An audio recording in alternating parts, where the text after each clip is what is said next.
Manga One Piece Chapter 1055 dibuka dengan memperlihatkan pesta kemerdekaan rakyat Wano yang masih terus berlangsung di Flower Capital. Di situ kita bisa melihat Nami, Otama, dan Zeus yang sedang menikmati makanan dalam suasana yang penuh dengan kegembiraan.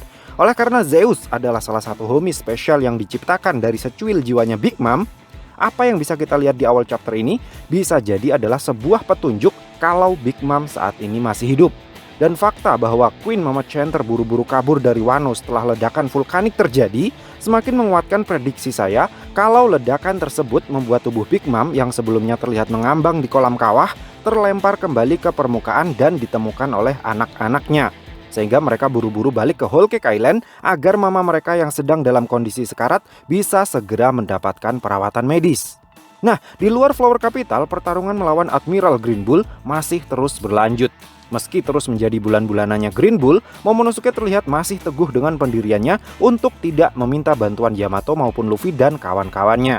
Momonosuke ingin bisa melindungi negeri Wano dengan kekuatannya sendiri dan para samurai Wano di belakangnya. Yang aneh dari pertarungan ini adalah Green Bull dengan menggunakan akarnya menyerap nutrisi dari tubuh Raizo. Tapi kenapa dia tidak melakukan hal yang sama kepada naga Momonosuke yang jelas-jelas pergerakannya tidak selincah Raizo, sehingga bisa dengan mudah dicolok dan disedot. Dan meski sudah dikoploki bolak-balik atas bawah, naga Momonosuke masih tetap bisa bertahan dalam wujud Zoannya, tidak kembali ke wujud manusianya. Menurut saya, selain aneh, ini juga unik. Bagaimana tidak? Jika Green Bull menggunakan cara yang sama dengan yang dia lakukan kepada Raizo, bukankah pertarungan yang tidak berimbang ini akan lebih cepat selesai dan dia bisa segera melanjutkan perburuannya terhadap topi jerami? Ataukah Green Bull sengaja ingin bermain-main dahulu karena dia kelihatan sekali menganggap remeh kemampuan para samurai Wano? Atau jangan-jangan akar suntiknya Green Bull tidak cukup kuat untuk menembus sisik naganya Momonosuke? Di sisi lain, dengan tetap bertahannya Momonosuke dalam wujud naganya, meski sudah di smackdown bolak-balik sana-sini, secara tidak langsung juga menunjukkan betapa kuatnya tubuh naganya Momonosuke itu. Sehingga saya pikir, meski buah iblis yang dimakan oleh Momonosuke hanyalah artificial devil fruit, kekuatan naga yang Momonosuke dapat darinya punya potensi kekuatan yang sama dengan buah iblis aslinya Kaido. Jadi, apa sebenarnya yang membuat Vegapunk berpikir bahwa buah iblis yang diciptakannya itu adalah produk gagal? Adegan kemudian berpindah ke ruang rahasianya Kozuki Sukiyaki. Di bawah lantai ruangan tersebut ternyata ada jalur rahasia menuju suatu tempat di bawah tanah yang lebih dalam lagi. Kozuki Sukiyaki kemudian mengajak Nico Robin untuk menuruni tangga tersebut. Entah sejak kapan, di belakang Nico Robin ternyata sudah ada Trafalgar Law yang membuntuti mereka. Trafalgar Law beralasan karena tidak melihat Robin dan Hitetsu di pesta perayaan, dia kemudian memutuskan untuk mencari mereka berdua, hingga sampailah dia di tempat tersebut. Kenapa Trafalgar Law malah mencari Nico Robin dan Sukiyaki? Padahal yang menghilang dari pesta kan banyak.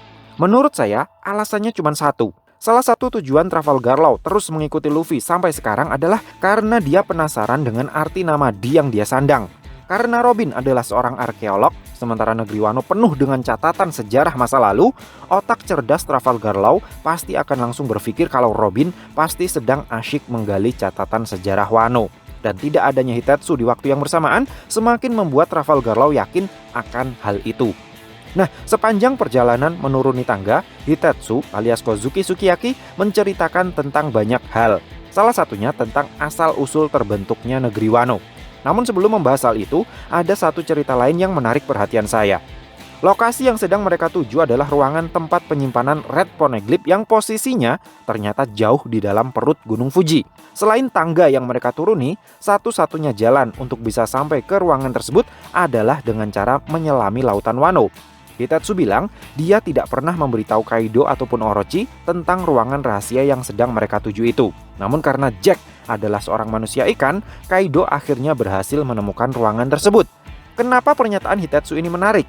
Karena Jack, seperti yang kita semua tahu, adalah seorang DF user. Meskipun dia seorang manusia ikan, sebagai seorang DF user, Jack tetap kehilangan kemampuannya untuk berenang dan tubuhnya pun seharusnya akan lemas tidak bisa bergerak lagi dengan bebas setelah sepenuhnya tenggelam ke dalam air, entah itu air laut ataupun air tawar. Namun karena Sukiyaki bilang yang menemukan jalan masuk ke ruangan penyimpanan Red Poneglyph adalah Jack, maka satu-satunya yang terpikir di kepala saya adalah Jack baru mendapatkan kekuatan buah iblis Ancient Zoan Zuzunomi model mammoth setelah beberapa tahun tinggal di Wano. Dan selama dirinya belum menjadi seorang diffuser inilah, dia sering menyelam ke dasar lautan Wano hingga dia bisa menemukan ruangan tersebut. Kenapa bisa begitu? Karena dalam adegan ini, Jack jelas sekali terlihat sedang menyelam tanpa menggunakan gelembung udara. Bukan sekedar mencelupkan kepalanya ke dalam air lalu mengorek informasi dengan menginterogasi ikan-ikan yang berlalu lalang di dalamnya. Nah, kembali ke pelajaran sejarah terbentuknya negeri Wano oleh Kozuki Sukiyaki. Melalui pemaparannya inilah akhirnya diketahui bahwa dahulu kala letak geografis negeri Wano berada di kaki Gunung Fuji, yang mana daratan yang mereka tinggali tingginya masih wajar, masih sedikit di atas permukaan laut di luar Wano. Kemudian pada suatu masa, dinding tebing yang sangat besar dan tinggi tiba-tiba muncul dan mengisolasi negeri Wano dari dunia luar.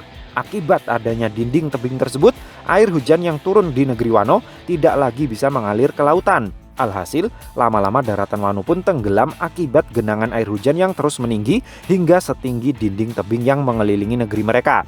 Untuk mengatasi masalah tersebut, para penduduk Wano meninggalkan kota lama mereka dan berpindah ke daratan yang lebih tinggi yang telah dibangun sebagai wilayah baru bagi mereka.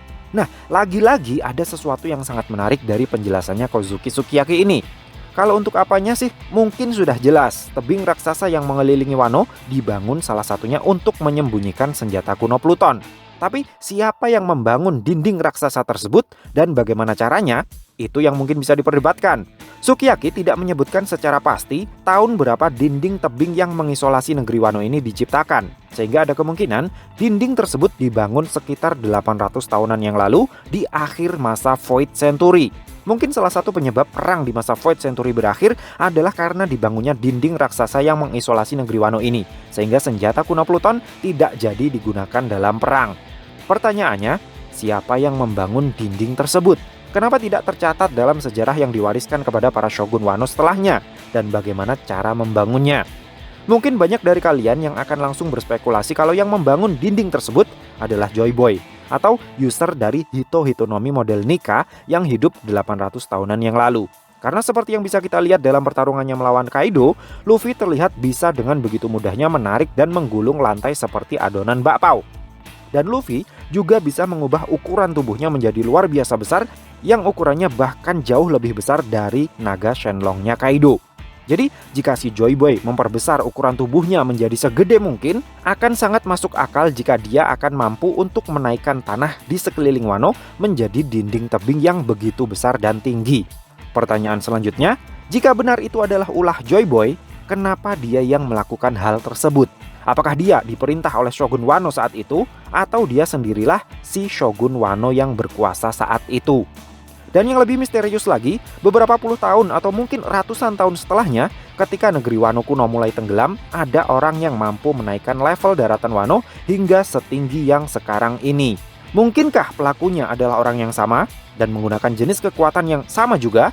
Kemudian setelah negeri Wano yang di dataran tinggi sudah terbentuk, bagaimana ceritanya negeri yang sudah lama terisolasi bisa terkenal di dunia luar sebagai The Country of Gold? Sehingga membuat banyak orang jahat datang dan sang dewa pedang Ryuma dari distrik Ringo harus turun tangan sendiri untuk mengusir mereka. Saya bingungnya tuh, bagaimana orang-orang jahat itu bisa tahu tentang negeri Wano yang terisolir dan jalan masuknya. Saya benar-benar bingung harus menyebut ini sebagai sebuah plot hole atau justru sebuah misteri besar. Salut buat Eiichiro Oda, entah bagaimana ceritanya nanti, beliau akan menjelaskannya. Nah, setelah menuruni tangga yang cukup dalam, mereka bertiga akhirnya sampai di tempat tujuan, yaitu sebuah ruangan tempat di mana Red Poneglyph disimpan. Melihat batu prasasti merah yang ada di depannya, Nico Robin bilang, sekarang tinggal butuh satu batu lagi agar mereka bisa sampai ke Laugh Tale. Sukiyaki kemudian menjelaskan bahwa ruangan tempat mereka berada saat ini berada di dalam Gunung Fuji. Dan tepat di bawah kaki mereka, senjata kuno Pluton bersemayam. Sayangnya Kozuki Sukiyaki bilang dia belum pernah melihat Pluton, sehingga dia tidak bisa mengajak mereka tur berkeliling untuk melihatnya. Satu hal yang pasti, untuk bisa mengeluarkan Pluton, dinding raksasa yang mengelilingi negeri Wano harus dihancurkan. Dengan kata lain, membuka border Wano sama artinya dengan menjebol dinding-dinding tersebut dan membangunkan senjata kuno dari tidur panjangnya. Hal ini agak mirip dengan seperti yang pernah saya singgung dalam video review One Piece chapter 1050 sebelumnya. Kedatangan Zunisa dengan niat untuk membantu Momonosuke membuka border Wano sempat membuat saya curiga kalau maksud dari membuka border Wano adalah menghancurkan dinding-dinding tebing yang mengelilinginya. Dan ternyata sekarang benar. Yang saya tidak habis pikir, dihancurkannya dinding tebing tersebut ternyata juga akan membukakan jalan bagi senjata kuno Pluton untuk keluar dari garasinya. Nah, mendengar penjelasan dari Sukiyaki yang terdengar sangat mengerikan tersebut, Nico Robin terlihat penasaran dengan alasan kenapa Kozuki Oden bisa punya keinginan untuk membuka border Wano. Sukiyaki kemudian mengatakan bahwa semua yang dia ketahui telah diwariskan secara turun-temurun kepada para shogun. Namun, Sukiyaki tidak tahu apa yang Oden temukan dalam petualangannya di luar Wano yang membuatnya berpikir bahwa border Wano harus segera dibuka. Jawabannya saya pikir pasti ada di buku jurnalnya Oden, karena setelah membaca buku tersebut, Momonosuke sepertinya juga sudah tahu alasan Oden ingin membuka border Wano. Makanya dia juga punya rencana untuk merealisasikan rencana tersebut, meskipun waktunya belum sekarang. Adegan kemudian berpindah lagi ke tempat Admiral Green Bull berada. Yamato dan para Scabbard sudah tidak berkutik lagi menghadapi Admiral yang satu ini. Dalam momen yang penuh keputusasaan tersebut, sebuah keajaiban terjadi. Momonosuke berhasil menyemburkan Bolo Blade untuk yang pertama kalinya. Hebatnya lagi, semburan perdananya itu langsung bisa menembus tubuh utama Admiral Green Bull. Lalu kemudian disusul dengan semburan yang kedua yang kali ini bertujuan untuk membakar habis seluruh akar tanaman yang Green Bull ciptakan. Namun, tentu saja serangan seperti itu belum cukup untuk mengalahkan seorang admiral. Meski tubuh pohon utamanya habis terbakar, Green Bull masih bisa menumbuhkan lagi pohon intinya dari dalam tanah di tempat lain. Ini benar-benar jenis kekuatan yang sangat merepotkan. Dengan cara kerja kekuatan yang seperti ini, Green Bull akan selalu bisa menyelamatkan diri dan kabur dari dalam pertarungan yang tidak menguntungkan baginya. Tidak menutup kemungkinan Green Bull bisa selamat dari apinya Sabo juga dengan menggunakan teknik yang serupa. Nah, setelah tubuhnya kembali tumbuh, Green Bull terlihat sangat marah. Kali ini dia benar-benar ingin menyate tubuh Momonosuke dari mulut tembus ke ekor. Tapi belum sempat Green Bull merealisasikan rencana kejamnya itu, tiba-tiba kilatan hitam yang cukup kuat dan padat terlihat dari kejauhan. Tubuh Green Bull seketika langsung merasa ketakutan. Green Bull akhirnya menyadari bahwa yang mengintimidasinya saat ini adalah pancaran Haoshoku Hakinya Akagami no Shanks. Shanks benar-benar tidak suka dengan tindakan Green Bull yang ingin menyerang Luffy dan kawan-kawan yang masih dalam masa pemulihan setelah baru saja selesai melakoni pertempuran hidup mati. Siapa sangka, salah satu Yonko yang sering dianggap paling lemah ini justru mampu membuat seorang admiral lari ketakutan hanya dengan memancarkan aura keberadaannya. Pantas saja jika dalam perang besar Marineford, Sengoku lebih memilih untuk menghentikan pertempuran daripada harus bentrok dengan kelompok Akagami. Nah, jika Shanks yang sering dianggap lemah ternyata punya kekuatan semengerikan itu, saya jadi berpikir, mungkin gak sih kalau sebenarnya di balik tingkah konyol dan pengecut yang sering diperlihatkan, Kurohige menyimpan kekuatan haki yang begitu besar. Jadi sebenarnya dia itu memang sudah kuat bahkan sebelum memiliki dua kekuatan buah iblis. Karena bagaimanapun juga, faktanya dialah orang yang telah meninggalkan luka cakar di mata kirinya Shanks. Nah, di sini meski jaraknya sangat berjauhan, Shanks terlihat seolah sedang berbicara dengan Green Bull dan Green Bull juga terkesan seperti mendengar langsung tegurannya Shanks itu. Mungkinkah yang dilakukan oleh Shanks ini sama dengan yang Luffy lakukan kepada Momonosuke saat dirinya jatuh ke laut? Dengan kata lain, teknik berbicara melalui telepati adalah salah satu pengembangan dari kemampuan Haoshoku Haki. Sehingga misteri tentang bagaimana Luffy bisa berbicara dengan Momonosuke melalui jalur telepati sudah terpecahkan.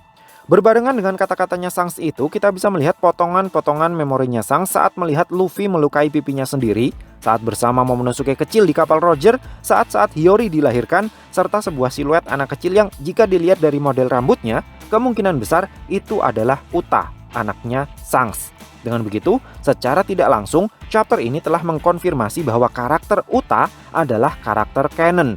Apalagi chapter ini juga dibuka dengan sebuah side story yang menceritakan tentang bagaimana Uta mendapatkan inspirasi untuk lagu andalannya yang berjudul New Genesis atau New Era, yang juga menjadi judul dari chapter ini. Meskipun alur cerita One Piece Film Red nantinya tetaplah non-canon. Mirip-mirip seperti One Piece Movie Strong World gitulah. Nah, seolah nyalinya ciut gara-gara dibentak oleh Akagami no Shanks, Admiral Green Bull memilih untuk pergi daripada nanti harus berurusan dengan Akagami Pirates jika dia terus nekat memburu Luffy. Uniknya, Green Bull memilih untuk mundur saat kobaran api akibat semburan Bolo Blade-nya Momonosuke masih menyala-nyala. Sehingga ada kemungkinan kalau Momonosuke salah mengira kalau Green Bull kalah atau mundur karena takut dengan kekuatannya. Mengetahui Green Bull akhirnya mundur, Luffy, Zoro, Sanji, dan Jinbe yang ternyata sejak awal hanya duduk mengamati dari kejauhan juga terlihat senang dengan mundurnya Admiral Green Bull. Ternyata, sejak awal mereka semua juga sudah menyadari kehadiran Green Bull. Hanya saja, Luffy, Zoro, Sanji, dan Jinbe menghormati keputusan Momonosuke yang ingin menyelesaikan masalah tersebut tanpa bantuan mereka. Pantas saja, kemarin saya merasa aneh kenapa para Scabbards bisa menyadari kehadiran Green Bull, sementara Luffy dan trio monsternya kok malah tidak. Ternyata begitu toh alasannya. Mereka kelihatannya hanya tidak tahu pancaran haki siapakah yang sebegitu kuatnya sampai-sampai membuat Green Bull memilih untuk mundur. Dari mereka berempat, sepertinya hanya Monkey D. Luffy saja yang mengetahuinya. Karena di panel terakhir, ketika Red Force mulai berlayar meninggalkan perairan Wano, kita lihat Luffy tersenyum sambil bilang, entah apa yang terjadi, wajah yang cukup familiar tiba-tiba muncul di kepalaku. Sepertinya, Luffy teringat dengan Shanks, atau mungkin malahan Uta. Karena sejauh cerita berjalan, satu-satunya pesan moral yang saya dapat dari kemunculan Shanks di Wano, hanyalah dia hanya ingin promo film terbarunya. Kemunculannya yang menggelegar di chapter ini tentu akan membuat para fans semakin penasaran dengan sosok Akagami no Shanks, sehingga akan semakin meningkatkan daya tarik One Piece Film Red yang konon alur ceritanya berhubungan langsung dengan keluarga Akagami no Shanks. Secara keseluruhan, manga One Piece chapter 1055 menurut saya sangat menghibur. Saya kasih rating 5 dari 5 untuk chapter kali ini. So, piye menurutmu Cah? Terima kasih sudah mampir ke channel kami. Jangan lupa like, share, dan subscribe jika menurut kalian video-video kami cukup menarik untuk ditonton. Sampai ketemu lagi dalam video kami yang berikutnya, and matur nuwun.